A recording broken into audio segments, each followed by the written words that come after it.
I'm asking the ICC to hurry up, and if possible, they can come here and start the investigation tomorrow. This issue has been left hanging for so many years. Matagal, ma'am, baka mamatay na ako, hindi na nila ako maimbestiga. So I'm asking the ICC through you na magpunta na sila dito bukas, umpisahan na nila ang investigation. And if I am found guilty, I will go to prison and rot there for all time. That call did not fall on deaf ears. Roughly 4 months after taunting the International Criminal Court, former President Rodrigo Duterte was arrested for crimes against humanity in his bloody drug war. His arrest, though expected by some, took many by surprise on how swiftly and seamlessly it was done, even after the Philippine government repeatedly said it would not cooperate with the international probe. As Duterte faces the Hague Tribunal, let's take a look back at the dramatic downfall of the Punisher.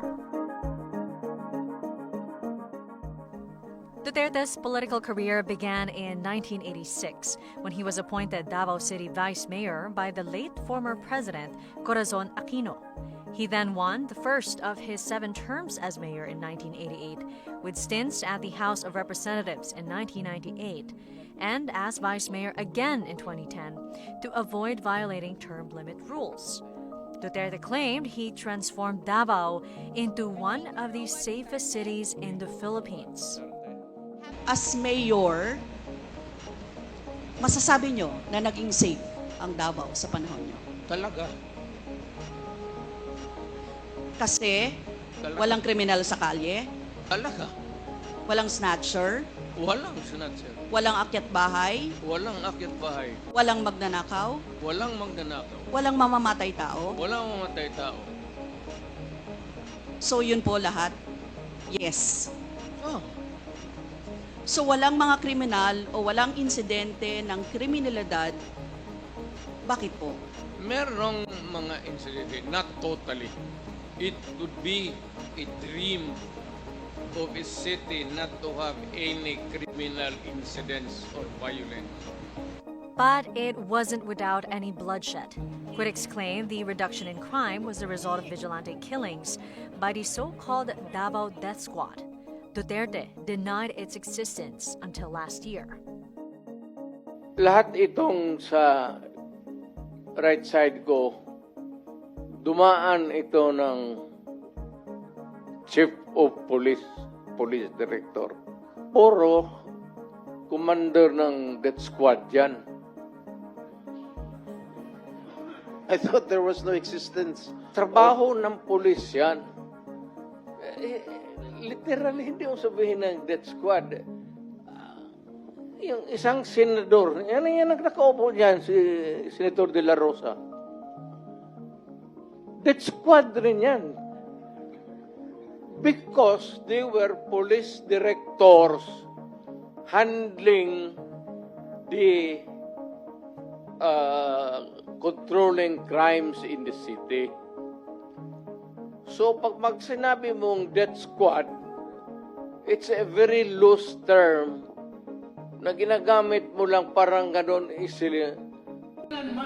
Duterte rose to power in 2016 with a promise to eradicate drugs and criminality, bringing a Davao-style law and order to the whole Philippines. His rhetoric resonated, winning the elections decisively with over 16 million votes, becoming the first Philippine president from Mindanao.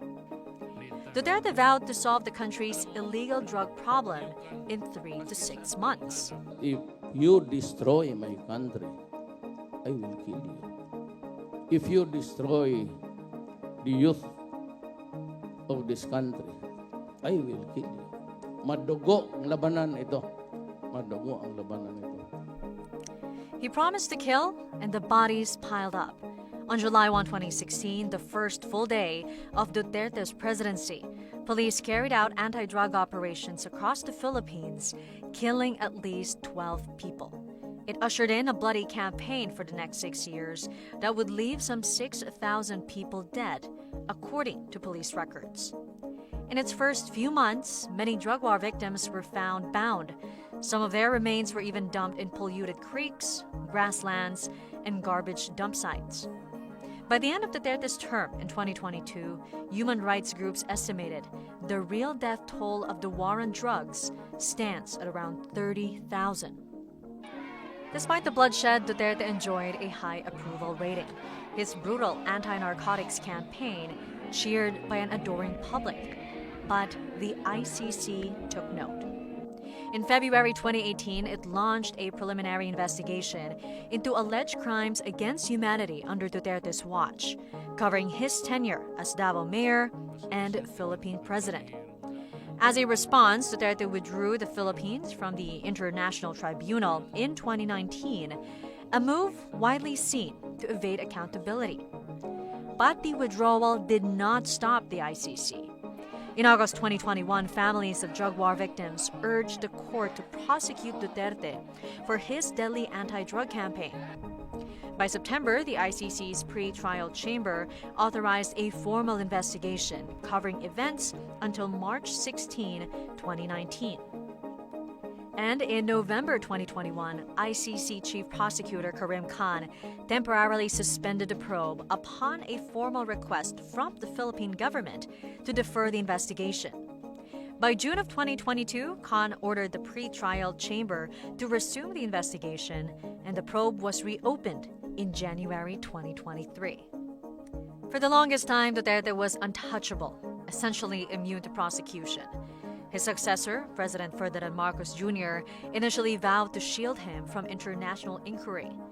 An alliance between the powerful political families helped Marcos win the presidency in 2022, with Duterte's daughter, Sara, as his vice president.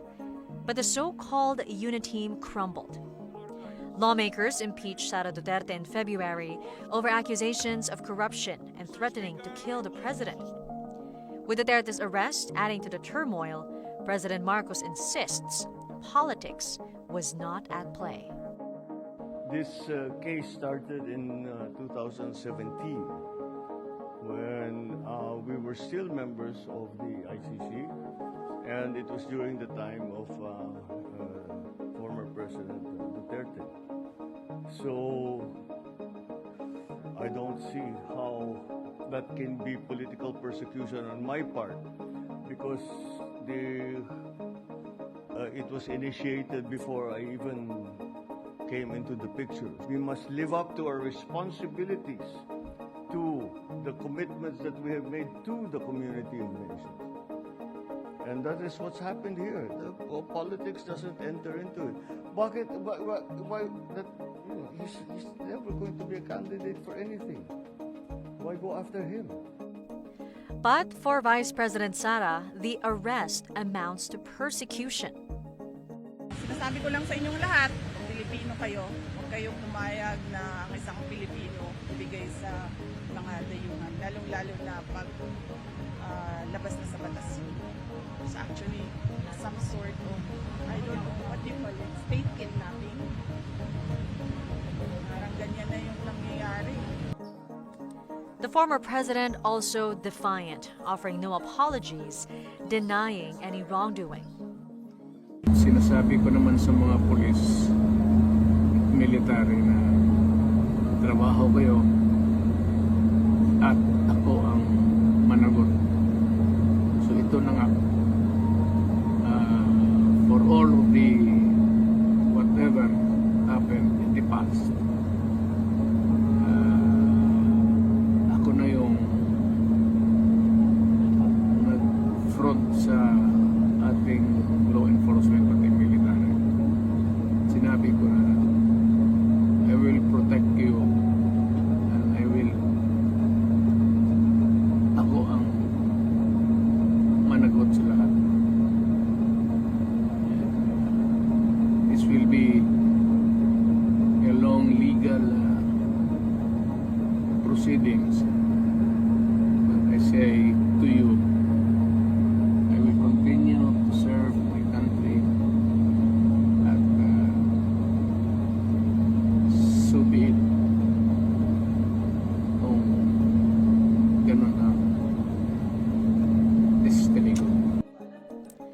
For those who lost their loved ones in Duterte's drug war, the arrest was a step towards accountability. But there's no telling how soon or how long they would have to wait again to fully attain justice.